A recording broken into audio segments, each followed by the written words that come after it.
We are back now on the GSMC Chip Shot Football Podcast. Thank you for all you guys joining back into this second segment. And in this second segment, we got to talk about, or we are going to talk about, trades. A lot of trade talk is happening now, obviously because of the day that we had a couple days ago with Devontae Adams going to the Jets, and similarly, just a few hours later, Amari Cooper going to the Buffalo Bills, both going into the AFC East, making it a lot more interesting going forward, obviously, when those two teams face off again. But it got me thinking of all these trades now, who's on the trade block, what teams need to make trades, and why that is, right? Obviously, with the trade deadline coming up in less than a month now, a lot of teams I feel like should be looking at this market to kind of try and upgrade certain positions that I feel like are a bit obvious now at this point, and I feel like they would really make a difference, truly, in some of these rosters. Well, I guess I should say for most of them. For most of them, it'll make a big change, but still, all of these are pretty obvious to make. I got a couple surprises in there, but we're gonna start off with talking about the Detroit Lions. I think the team that is certainly the most legitimate out of this list that I have, yeah, the Lions are definitely the closest to Super Bowl contention of this list. And even still, with that being the case, they need to make a trade. They need to make a trade for a pass rusher, in my opinion, because we now know that Aiden Hutchinson is going to miss the remainder of the year. And I know, obviously, he's massive, right? Whenever you lose a guy like that, you're talking about what TJ Watt, what Myles Garrett, what Max Crosby, what Micah, Nick Bosa mean to all their respective teams, right? That's what Aiden Hutchinson was kind of trending towards being, if he wasn't already there, for the Detroit Lions. And he made them Super Bowl contenders, right? He played a major role in that. And the fact now that he's not going to be there, you might think that this defense is still very good. You know, Brian Branch is fantastic. Jack Campbell, their linebacker, is very good. They added at secondary with Terrion Arnold, Carlton Davis. They got guys certainly, but the pass rusher, just focusing on getting to the quarterback and making them uncomfortable, you need at least one very, very good guy in there. And the fact that now he's gone for this Lions team, they might still, be decent, but I feel like if you're kind of like decent here or there, if you can't constantly be a threat that the offensive line has to double you or just know where you are at all times, the kind of quarterbacks that are in the NFL nowadays, they're too talented and the offenses are too skilled and too put together to really let that bother them or get in their way, right? Because especially in this division, you have Jordan Love, Caleb Williams now, and Sam Darnold playing out of his mind. If you can't get to any of them, Kevin O'Connell is going to scheme you up. Matt LaFleur certainly is going to scheme you up. And the Browns, while their offense might not be with Shane Waldron, might not be prolific yet, they got guys like Keenan Allen, Roma Dunze, DJ Moore, all these guys that can beat you just individually if they can't do it collectively, schematically yet. So you need someone to always be there trying to make those guys uncomfortable, or at least make them sweat a little bit more. And I don't want to, make it such a dig at the other guys, but, Aiden Hutchinson, I think we're talking about a different level of guy here. So he's going to be a huge loss for them. And, they're very fortunate that their offensive line, their offensive scheme with Ben Johnson, and their offensive line, their running back duo, Amon-Ra St. Brown for the Lions, are very good, some of the best in the NFL at their positions. But you do get your games where, like we saw against Tampa Bay, where the Lions just falter in the red zone, right? It's not so easy. It might seem easy because you're so close to the end zone, right, obviously, but you do have those games where I think they were like 1 for 7 or 1 for 6 or something in the red zone in terms of getting touchdowns at home, mind you. So it's harder for the offense, I feel like, to always constantly be there than it is for the defense to limit a team to less than 20 or 21 points. I think that's bare minimum of how good this Lions team can be. And if any defense can limit any offense or most offenses to under 20 points, you're gonna have a great chance to win all these games. So I feel like it might become harder to do that now with the loss of Aiden Hutchinson. So that's why I feel like they need to make a trade, and guys like Hassan Reddick seems to be like a great fit in the best, more likely scenario to get a trade done for him. Zadarius Smith is a name that I've seen thrown around with the Lions just because Cleveland, they've already offloaded their wide receiver Amari Cooper, so sitting at 1-5, basically looking like they're giving up on the season. Why not get something out of Zadarius Smith? That would be interesting. And Max Crosby is a long shot, but the Raiders don't look so secure either. But also, I don't feel like they're going to give away their best player after they already gave away Devontae Adams. That would be such a huge step backwards to lose both of them during the season as well. So that was a long shot, but who knows, right? Those are some of the trade candidates that I think the Bears or the Lions should be targeting. Then also we have, moving on to the next team, the Pittsburgh Steelers, right? It couldn't be more obvious that they need wide receiver help. The kind of numbers that those guys are putting up, it's like they have basically like me out there running routes. Najee Harris is their second leading receiver. He's the running back, so also that tells a lot of how this offense is running. Outside of just George Pickens, none of the other guys can get open, or the scheme, or whether you think it's the quarterback, they're just not getting the ball. And obviously how you watch the game, right? You don't know, you don't have the vantage point of seeing who's open and not, right? So that's one thing. And they desperately need that, right? Obviously going forward, right? Justin Fields, Russell Wilson, despite who's in at quarterback, neither of them are going to help these guys get opened just by whether it's Justin back there or Russ. They have to get open on themselves, and they haven't really created so much separation to make it glaringly obvious that it's more on the quarterback than the wide receivers. I wouldn't say that's fair. And also they've managed to get by already at 4-2, where you could make an argument they could be 5-1 or maybe even undefeated, but that would be kind of stretching it a little bit. But they've certainly been in all these games, and with that being the case, their tougher games are coming up. So the fact that you have this opportunity to get a little bit better when the better defenses like the Chiefs, the Ravens, obviously, the Browns, even though they're 1-5, they have a good defense.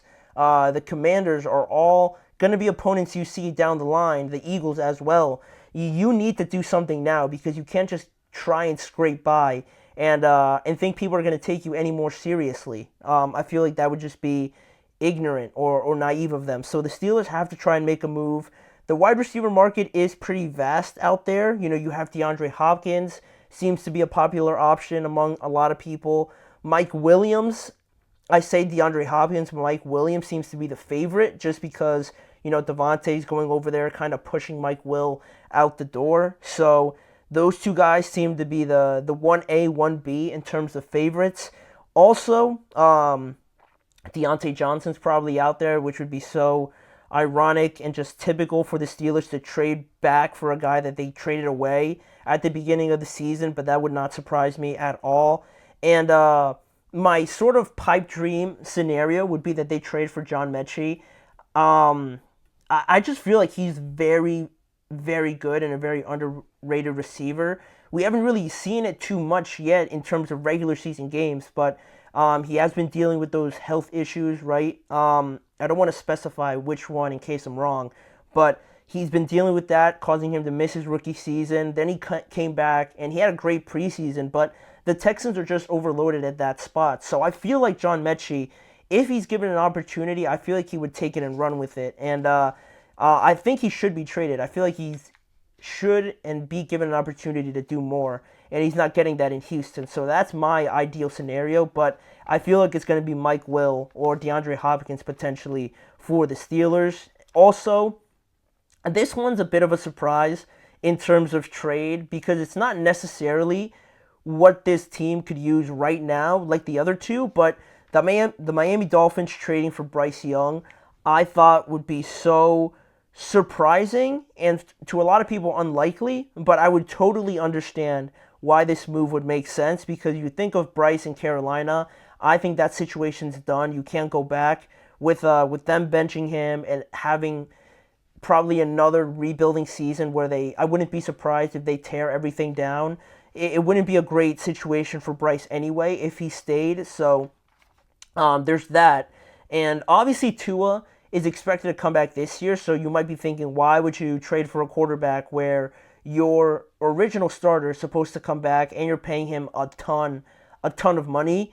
And that makes sense, but you can't really, anybody can't really sit here and just say that they're 100% sure that Tua, you don't want to think it or put it out there, but it is a concern with the concussions and things like that. People were already calling for him to really consider retiring, and he's supposed to come back, which is great if he thinks he can do that. But you, as an organization, in terms of just the away from the personal sort of things and stuff like that, as an organization, you have to think long term. And I think with Bryce Young, at this point where his market value is, where else are you going to get another chance to get a former number one overall pick for this low of value at any time during this period with Mike McDaniel as your coach and things like that? So I feel like he would fit great for this offense, more so finesse and timing that he could take advantage of, that I don't think he really was getting used the right way in Carolina either. So that one's a bit of a stretch. I would love to see it happen because I think it would be a great possible replacement for Tua if he decides to just move on, or if, hopefully it never happens again, but if he does suffer another hit, something like that, that's a pretty big scare. You have Bryce Young there, so that would be one that I would totally understand that could happen. Then also looking at the last two here, the Dallas Cowboys, this is the one that might not make a huge change because I think the Dallas Cowboys certainly need some more than just this one player, but I would really like them to try and trade for a running back is the position, but I really think that Travis Etienne would be one that would be fascinating for the Dallas Cowboys to try and get because of the fact that the Jaguars are looking very bad right now. And I know Travis Etienne is sort of dealing with an injury right now, but also it looks like Tank Bigsby is kind of taking over that job just a little bit. So the fact that that's going on, the fact that they're 1-5, and if they lose this week to the Patriots, then I feel like this team really has a great chance of just kind of splitting everything up, breaking the band up, and Travis Etienne, you could get something back from him that's pretty enticing. And who else than the Cowboys needing some sort of running game to try and go get him? They keep getting crucified for missing out on Derrick Henry, so this move to me makes a lot of sense. And if you're not able to get Travis Etienne, maybe, I know they've mentioned Nick Chubb, but I think that's impossible. I know the Browns are really bad too, but there's no way they just give away Nick Chubb after just coming back from injury. And also maybe someone like Miles Sanders as a cheap sort of, just like a cheap option where you just try and bring in some help regardless of who it is from Carolina would be something to look at considering his situation there. But I really would love Travis Etienne with the Cowboys. I think that would help them tremendously. And lastly here, we have the Los Angeles Chargers. I don't think it's a secret that they need another wide receiver. Quentin Johnson has looked better. Ladd McConkey, someone I'm a big fan of, but I still feel like with the amount of receivers that are out there, they could certainly benefit with adding someone on a cheap deal like Mike Will, getting him back there on his cheap one-year deal that he signed with the Jets. Also, Deontay Johnson would be pretty nice with Justin Herbert. I would really like that pairing. DeAndre Hopkins obviously is there as a short-term option if you want to really go that route. And Darius Slayton, I could see being a sneaky candidate also for the Chargers. Just like their group of receivers, none of them really jump out of the page at you, but adding a guy like Darius Slayton, I also think that fits that mold. And all those guys, I say that they don't jump out of the page, but they've been pretty impressive so far. And Darius Slayton, that game that he had against the Seahawks, kind of showed what he can be capable of. And I think with Jim Harbaugh there and the offense that they're running pretty run heavy, I think he could benefit off of that, off of play actions and an extremely accurate quarterback like Justin Herbert. So that would be the last one that I would be looking out for as a potential trade candidate to try and go over to the Chargers. But those are the top five. Those are the top five that I'm really looking forward to and thinking that each of those players can make a big change except for the Cowboys in their new situations if things were to fall out that way. And hopefully we see a lot of trades because I love talking about them. I love the suddenness of it, and I might like it than watching some certain games that I see each and every week. I'm just being honest with you guys. It excites me more than some of the games that we have seen so far in the NFL. And speaking of games that we have seen, we're going to get into the game picks now. We're going to go to a quick break, and when we return, we have part 1 of Week 7, the game picks and analysis in today's show. We got about 6 games we're going to go through and look into what makes up each game, what makes up each matchup, and ultimately picking a winner. So we'll be right back with that. You're listening to the GSMC Chip Shot Football Podcast. Looking